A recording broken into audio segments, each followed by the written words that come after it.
ನಗರದ master stroke education ಸೊಸೈಟಿಯ master stroke classes ವತಿಯಿಂದ 2026 ಸಾಲಿನ ಎಸ್ಎಸ್ಎಲ್ಸಿ ಸಾಧಕ ವಿದ್ಯಾರ್ಥಿಗಳ ಸನ್ಮಾನ ಸಮಾರಂಭವನ್ನು ನಗರದ ಆಲೂರು ವೆಂಕಟರಾವ್ ಭವನದಲ್ಲಿ ಮಾಜಿ ಮಹಾಪೌರರು ಹಾಗೂ ಪಾಲಿಕೆ ಸಭಾ ನಾಯಕರಾದ ಈರೇಶ್ ಅಂಚಿಟ್ಕೇರಿ ಉದ್ಘಾಟಿಸಿ ಮಾತನಾಡಿದ ಅವರು ವಿದ್ಯಾರ್ಥಿಗಳನ್ನು ಅಭಿನಂದಿಸಿ ಅವರ ಮುಂದಿನ ಭವಿಷ್ಯಕ್ಕೆ ಶುಭ ಹಾರೈಸಿದರು.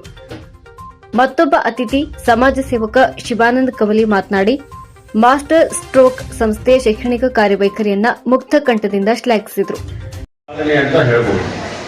ಬಹಳಷ್ಟು ಶಿಕ್ಷಣ ಇಲಾಖೆಯ ಸತತ ಪ್ರಯತ್ನ, ಈ ರೀತಿ ಮಾಸ್ಟರ್ ಸ್ಟ್ರೋಕ್ ನಂತಹ ಸಂಸ್ಥೆಗಳ ಪ್ರಯತ್ನ, ಮಕ್ಕಳ ಒಂದು ಇಚ್ಛಾಶಕ್ತಿಯ ಒಂದು ಎಸ್ಎಸ್ಎಲ್ಸಿಯ ಅತ್ಯುತ್ತಮ ಮಾತು.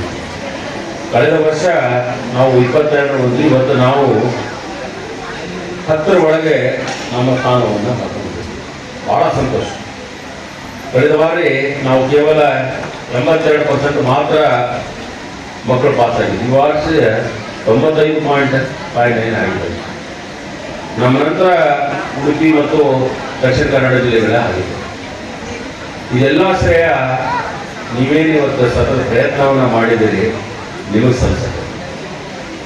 ನಿಮ್ಮ ಪ್ರಯತ್ನ ಯಾವೊಂದು ಸೂಟಿ ದಿನಗಳಲ್ಲೂ ಸಹ ತಾವು ವಿದ್ಯಾಭ್ಯಾಸ ಮಾಡಬೇಕು, ಒಳ್ಳೆಯ ಅಂಕಗಳನ್ನು ಪಡಿಬೇಕು, ನಾನು ಈ ಜಿಲ್ಲೆಗೆ ಒಳ್ಳೆಯ ಹೆಸರು ತರಬೇಕು, ನಾಡಿಗೆ ಸ್ಥಾನವನ್ನು ಗಳಿಸಬೇಕನ್ನುವಂಥ ಏನು ಇಚ್ಛಾಶಕ್ತಿಯನ್ನು ಹೊಂದ್ಕೊಂಡಿದ್ದಲ್ಲ, ಆ ಶ್ರಮ ನಿಮಗೆ ತಲುಪಬೇಕು. ಮತ್ತು ಈ ಶ್ರಮಕ್ಕೆ ನಿಮಗೆ ಫಲ ನೀಡಿದವರು ನಿಮ್ಮ ಶಿಕ್ಷಕರು ಮತ್ತು ಈ ಸಂಸ್ಥೆಯ ಸಂಸ್ಥಾಪಕರು. ನಾನು ಅವ್ರಿಗೂ ಸಹ ನಮ್ಮ ನಗರದ ವತಿಯಿಂದ ಅಭಿನಂದನೆಗಳನ್ನು ಹೇಳ್ತೀನಿ. ಮಕ್ಕಳೇ, ಕನಸನ್ನ ಕೇವಲ ನಾವು ನಿದ್ರೆಯಲ್ಲಿ ಕಾಣಬಾರ್ದು. ಆ ಕನಸನ್ನ ನೆನಸು ಮಾಡುವಾಗ ನಿದ್ರೆ ಬಾರದಾಗೆ ಪ್ರಯತ್ನ ಮಾಡುವ ಮೂಲಕ ಯಶಸ್ವಿನಂತ ಸಾಗಬೇಕು ಅಂತ ಹೇಳ್ತಾರೆ. ಯಶಸ್ವಿ ಇವತ್ತು ನಾವೆಲ್ಲರೂ ಶಿಲಾಯುಗದಿಂದ ತಂತ್ರಜ್ಞಾನ ಯುಗಕ್ಕೆ ಬಂದಂಥ ಸಂದರ್ಭದಲ್ಲಿ ನಮ್ಮ ಪ್ರಯತ್ನ ಇನ್ನೂ ಹೆಚ್ಚು ಹೆಚ್ಚು ಸಂಶೋಧನೆ ಮತ್ತು ಫಲಕಾರಿಯಾಗುವ ನಿಟ್ಟಿನಲ್ಲಿ ಕೆಲಸಗಳನ್ನು ಮಾಡಬೇಕು. ಇವತ್ತು ನೀವು ಸಾಧನೆ ಎಸ್ಎಸ್ಎಲ್ಸಿಯಲ್ಲಿ ಮೊದಲನೇ ಹಂತವನ್ನು ದಾಟಿದ್ದೀರಿ. ನಂತರ PUC, ನಂತರ ಇಂಜಿನಿಯರಿಂಗು, ಮೆಡಿಕಲ್ ಗಳಿಗೆ ಹೋಗ್ತೀವಿ. ಇದೇ ವೇಳೆ ಬಡ ಪ್ರತಿಭಾವಂತ ವಿದ್ಯಾರ್ಥಿಗಳ ಉನ್ನತ ಶಿಕ್ಷಣಕ್ಕೆ ಅಗತ್ಯ ಸಹಾಯ ಮಾಡುವ ಭರವಸೆಯನ್ನ ನೀಡಿದರು. ಧಾರವಾಡ ಜಿಲ್ಲಾ ಕನ್ನಡ ಸಾಹಿತ್ಯ ಪರಿಷತ್ ಅಧ್ಯಕ್ಷರಾದ ಲಿಂಗರಾಜ್ ಅಂಗಡಿಯವರು ಮಾತನಾಡಿ ಗ್ರಾಮೀಣ ಪ್ರದೇಶದಿಂದ ಬಂದ ವಿದ್ಯಾರ್ಥಿಗಳು ಉತ್ತಮ ಶಿಕ್ಷಣವನ್ನ ಪಡೆದು ತಮ್ಮ ಬದುಕನ್ನು ಸುಂದರವಾಗಿ ರೂಪಿಸಿಕೊಳ್ಳಬೇಕೆಂದು ಕರೆ ನೀಡಿ ವಿದ್ಯಾರ್ಥಿಗಳಿಗೆ ಮಾರ್ಗದರ್ಶನ ಮಾಡಿದರು.